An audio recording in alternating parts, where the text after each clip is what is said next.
All right, joining us today on Pirate Radio Live, former Pirate QB, host of the Holton Ahlers Show, my co-host on the U.S. Sailor Fifth Quarter Collins Show, and master of the film study is Holton Ahlers joining us. What's up, Holt?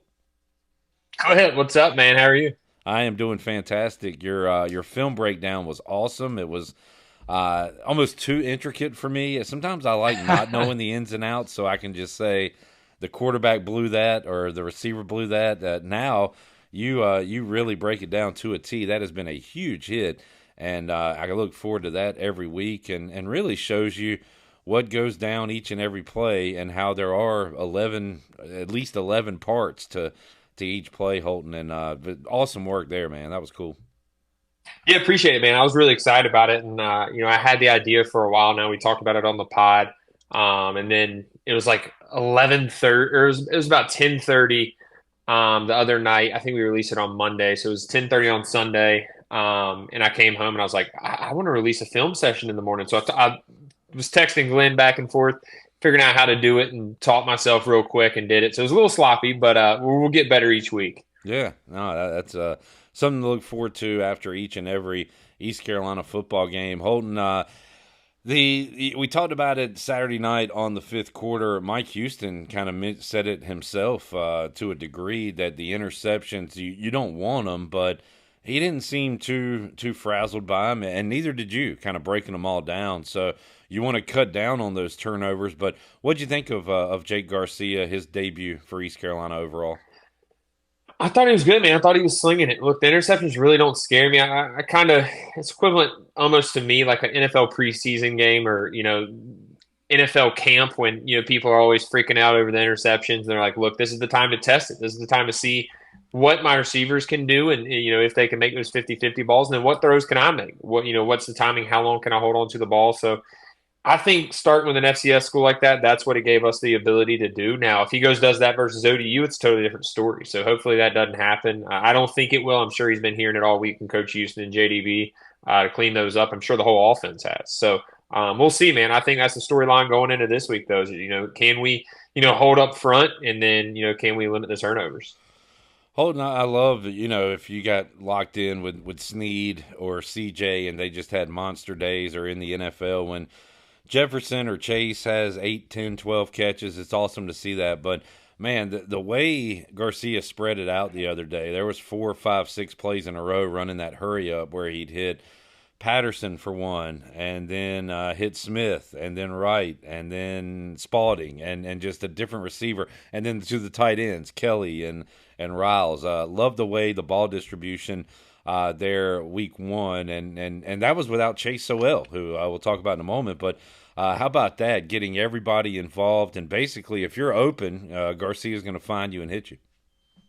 Yeah, look, this offense is meant to spread the ball around. This scheme is meant to, put guys in different positions, and no matter who's in that position, they're going to go and be successful. And that's what's so cool about this offense is, I mean, we didn't have our number one receiver last week, and we still went out there and looked like we didn't need him, which we will for these bigger games. But that's what this offense is meant to do. It's just a plug and play offense where you can go. The tempo is going to create, getting guys open, and then, catch after or carry after catch is a whole different story. But Yeah. this offense is going to get guys open.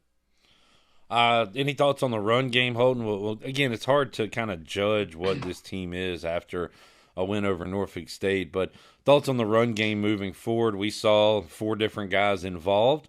Do you think that's something we continue to see, kind of spread the wealth there at running back? Yeah, you kind of touched on. I mean, it's hard to sit here and say, or judge off of an FCS school, and even in the pass game it is. But we hadn't seen a lot of those receivers and the quarterback and the offense.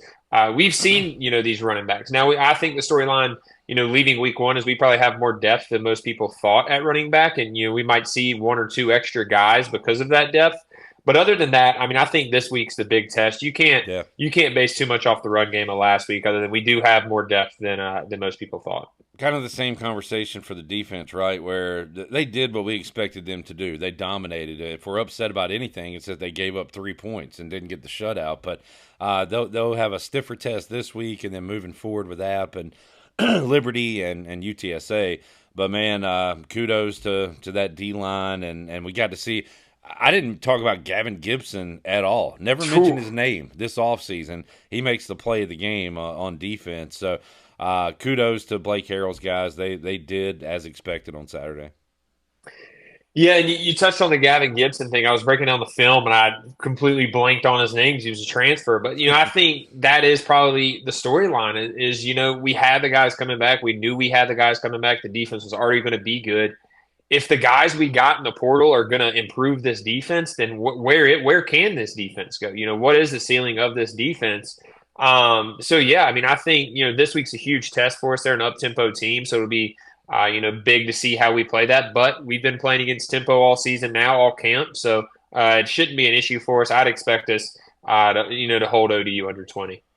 Holton Ahlers joining us, and looking forward to having Holton once again on the U.S. Sailor fifth quarter call-in show. Yourself, Cade Norman, I thought fit the show perfect after 1 week. Holt, how was your first experience there?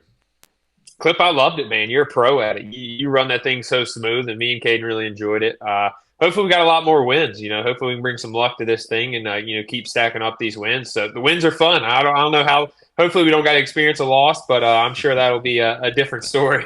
Y'all got it way too easy last Saturday, and I hope it stays that way. Trust me. But it gets a little more intense, a little more tight when things don't go the Pirates' way. Hopefully, we won't have to experience that many times or for a while.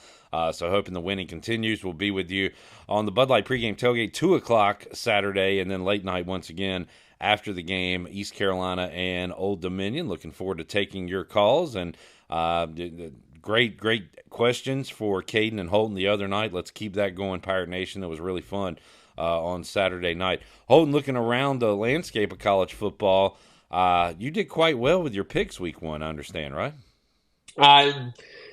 I'm a little worried though, Cliff. Not gonna lie, the tweets kind of went viral, and it has like 20, whatever thousand views or whatever, and everyone's like, "I'm tailing this guy this week." I'm like, "Oh boy, yeah. I better bring my heat this week, man." So I've been doing my research. I think there's more games that I like probably this week than last week. So I just got to narrow them down to the final 4. Caden just released his today, so we'll have to see. We'll have to see what I do. I'll release it Friday morning, and yeah, man, I'm planning on going 4-0 again though. We'll get your official picks later in the week when you put them out, but just to go over some of the, I guess, quote-unquote headliners, Michigan, Texas, the game with the biggest name teams. There's a thought out there that Texas is far superior to what Michigan has to offer this year.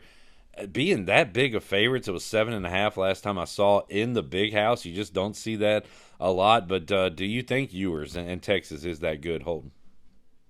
I do, man, and I'm not that big on Michigan either. I mean, look, they lost their whole, almost all of, I mean, a big amount of their coaches, all of their starters. It seems like they're still Michigan though. They still got these 5 stars. They've still been recruiting for a while now, so they're a good program. And obviously, the Big House is going to be jumping College game days there.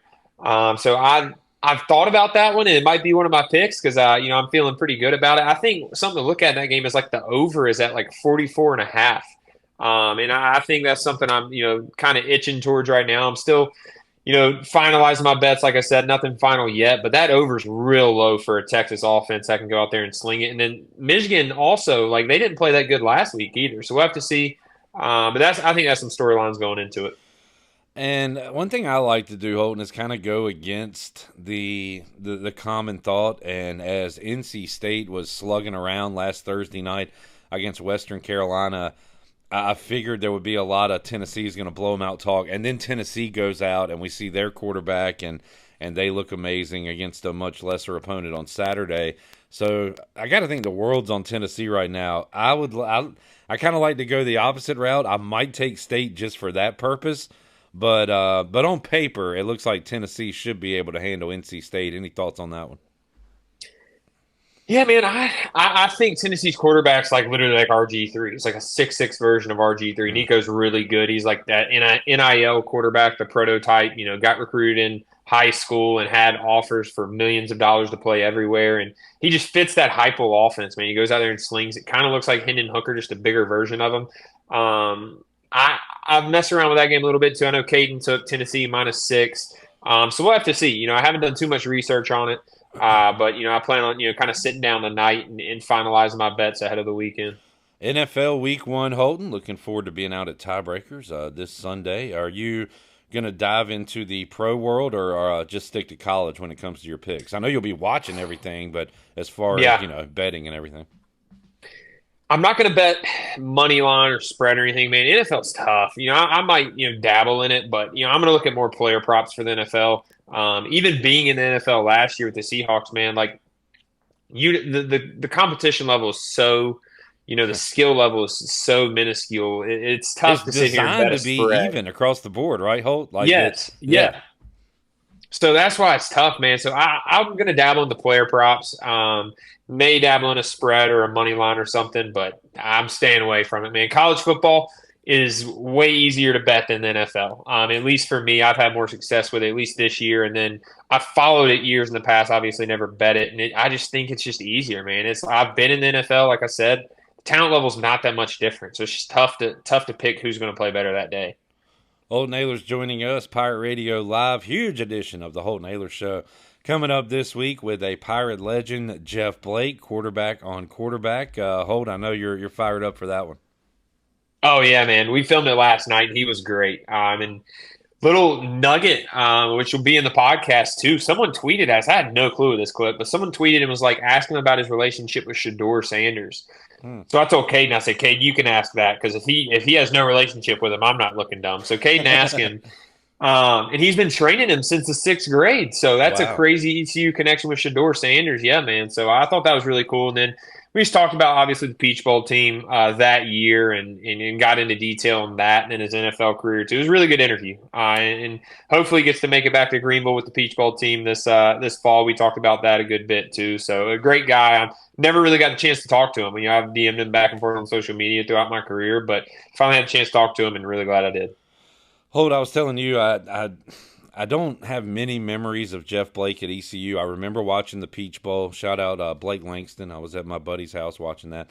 But I remember him in the NFL in the mid-'90s throwing the prettiest deep ball I've ever seen in my life. And Chris Berman talking about it on primetime, bombs to Darnay Scott and Carl Pickens. And you wanna have a deep ball trainer. Jeff Blake's your guy, but of course he could run, he could throw, he was a great leader, he could do it all. So really looking forward to that chat, man, and love hearing the QB like of today talk to the QB of yesteryear. Although ECU back then, Holton, as you know, with Garrard and Crandall and Blake, they were doing a lot of things here that teams across the country weren't doing offensively with Steve Logan. Yeah, they were, and we talked about that. We talked about Steve Logan, and we even talked about his deep ball clip. We asked him a good question on that too. So we everything you just mentioned, we talked about, man. So you'll have to check it out. Hopefully, you'll like it. But yeah, he was a great guy, and I really appreciated that, and even getting recruited here, as a fan as well. All you ever heard about was those '90s quarterbacks and early Yeah. 2000 quarterbacks. So it's cool. Hopefully we can start stacking those quarterbacks in the league here soon. Wish I could have been one of them. Maybe I will down the road. But yeah, it was a really good interview. Holton, we'll see you Saturday on the U.S. Sailor Fifth Quarter Call-In Show. I'll make sure to get ranch. What's up I was with just your about to obsession? remind you, man. Yeah, what's up with your obsession with ranch, man? Dude, well, we've had pizza last week, and then we have wings this week. I think you're just getting all the items that really ranch is a necessity. I think that's what it true. is. But Yeah. but I'm a big ranch guy. Tiebreakers has the best ranch, so shout out to those guys in Bram over there, man. A gallon of Tiebreakers ranch can't beat it. Holton called it liquid gold, I think, in the group chat. And It you're right. is. It It is. is. It's awesome. Holton, thank you, bud. We'll see you on Saturday. Looking forward to it, and looking forward to the Holton Ahlers Show with Jeff Blake. Thank you, Holt. Yep. Talk to you soon, Clip.